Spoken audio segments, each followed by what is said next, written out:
Qui t'aime quitter nous tendez? Comment ça t'est? Média a parlé, a expliqué comment Ukraine a fait localiser F-16 là. Et puis, mais qui doute n'est qui a fait? Tout ça entendez qu'à parler là, qui t'aime qui t'entendez? Et puis, ça fout énervé maintenant. We are America. Et puis, ça qui fout en air, et fout énervé maintenant, oui? God have mercy upon us. F-16 là, lui-même, c'est là. Il pèse un poids à 8272 kg. Li salé, oui. Ça veut dire que ça pas de balle, ça pas de zam, ça pas de bombe, ça pas de missile. T'entends bien le pays? Là qu'il charge les armes, il pesait 12 000 kg. Au total, les armes à qui pilote la dingue et on mettait l'autre extra armes. Il pesait environ 16 900 kg. Est-ce qu'on ouais? Et bon, faut toi, Poutine, papa, il va. Il fait qu'on est pas là. Écraser on.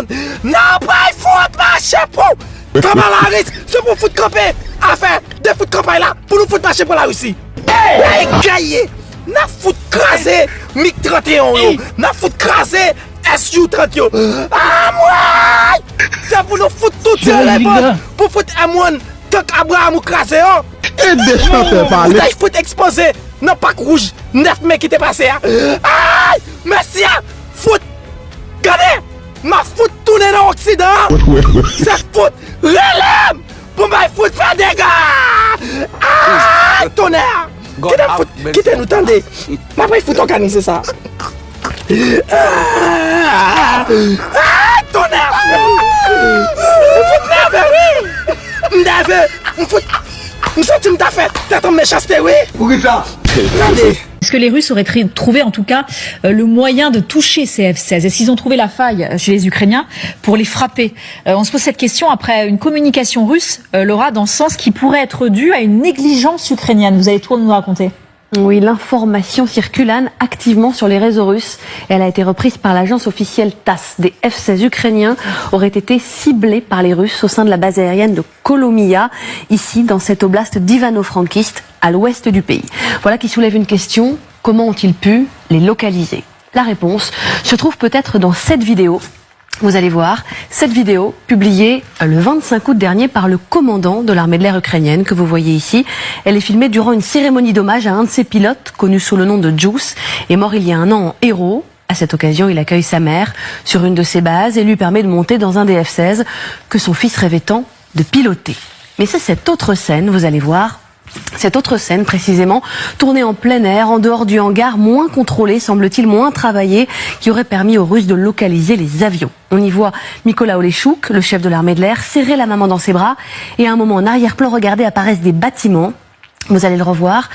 Voilà, il la serre dans ses bras, et des bâtiments apparaissent en arrière-plan. Les voici désormais en images arrêtés, cerclés de rouge. Ce sont eux que des Russes auraient reconnus, et avec eux, le lieu de stockage de ces F-16.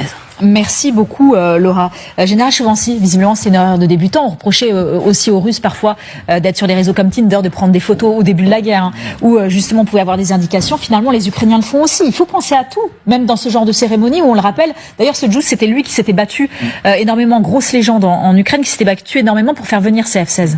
Alors, à titre anecdotique, il y a 3 semaines, un mois, quand on a parlé des F-16, avec justement Renaud Girard sur le plateau, le nom de cette base avait été évoqué, étant la seule possible vraisemblable pour les F-16, car elle était suffisamment éloignée du front. Vous nous dites, c'était facile de les cibler. Bah, après, il fallait vérifier le renseignement. Ouais. Et si en plus il y a des images qui permettent de vérifier le renseignement, là, effectivement, on sait où sont ces avions. Et les avions ne peuvent pas aller n'importe où. Il faut qu'ils soient loin du front, capables d'être protégés, que finalement l'ennemi puisse pas les frapper comme cela. Finalement, on ne fait pas une base du jour au lendemain. Donc, finalement, on réduit la sphère de recherche. Et si en plus des vidéos l'accompagnent, bien sûr, il y a une sacrée recherche quand même. Moi, j'aurais pas trouvé tout seul.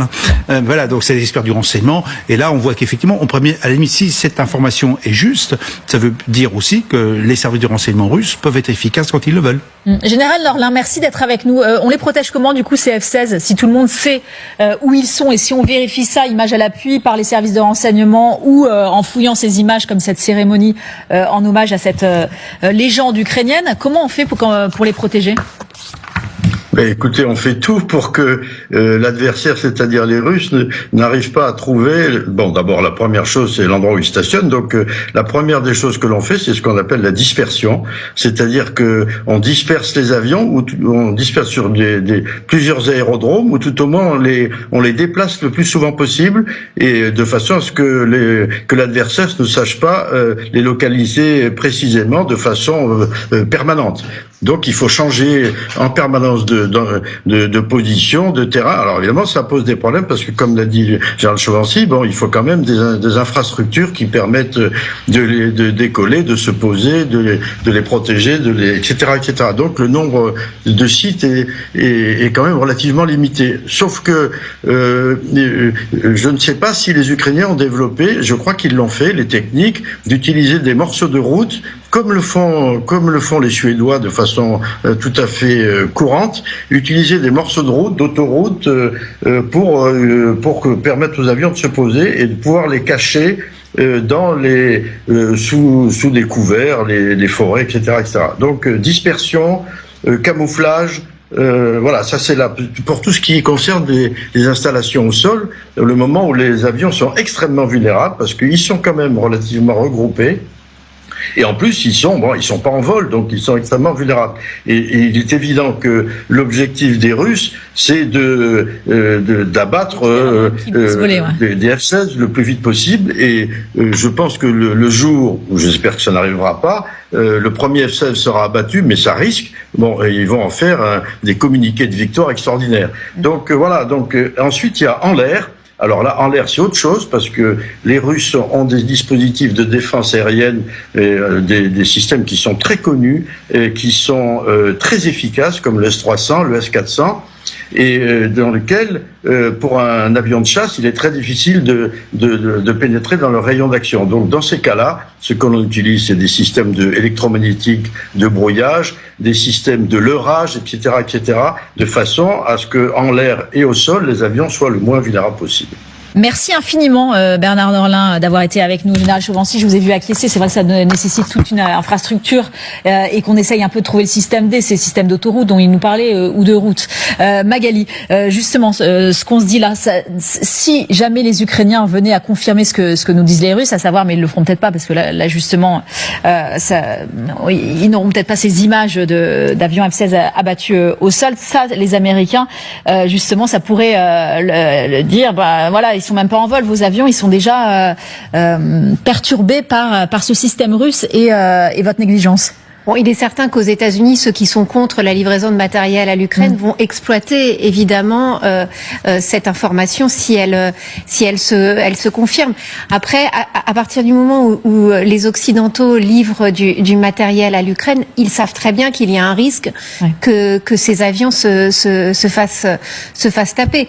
Et les Russes, d'ailleurs, quand même anticipe l'arrivée de ces F-16 depuis des mois. Longtemps, ouais. C'est pas les premières frappes que l'on voit sur des bases aériennes. Hein. Déjà au mois de juin, notamment, il y a eu de nombreuses frappes contre des bases aériennes plus ou moins proches du front, justement parce que les Russes anticipaient déjà la livraison de ces F-16. Donc malheureusement, c'est des choses qu'on va voir comme on a vu des blindés occidentaux détruits sur le front. Oui, on se souvient, Pierre Ménard, on avait montré des images de chars où évidemment le premier char détruit, que ce soit un Bradley par exemple, ils avaient communiqué ces Russes là-dessus dès le début. Oui, d'accord, oui. Enfin, cela dit, les Russes ont aussi eu beaucoup de matériel, et notamment des avions détruits. Oui, aussi. Ce qui est en cause aujourd'hui, c'est effectivement, comme ça a été dit, le contrôle de l'espace aérien.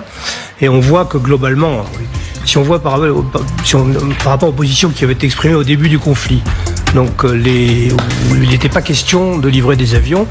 Et quand il y avait des bombardements, il y avait assez peu de missiles et de drones qui étaient interceptés. Aujourd'hui, dans les 2 derniers jours, il y a eu des bombardements massifs. Il y a eu un taux d'interception le premier jour de 80%, le deuxième jour de 70%. Alors, on ne nous dit pas si c'est grâce aux avions ou grâce au système antimissiles, mais en tout cas, ça s'est amélioré et c'est une bonne chose pour l'Ukraine.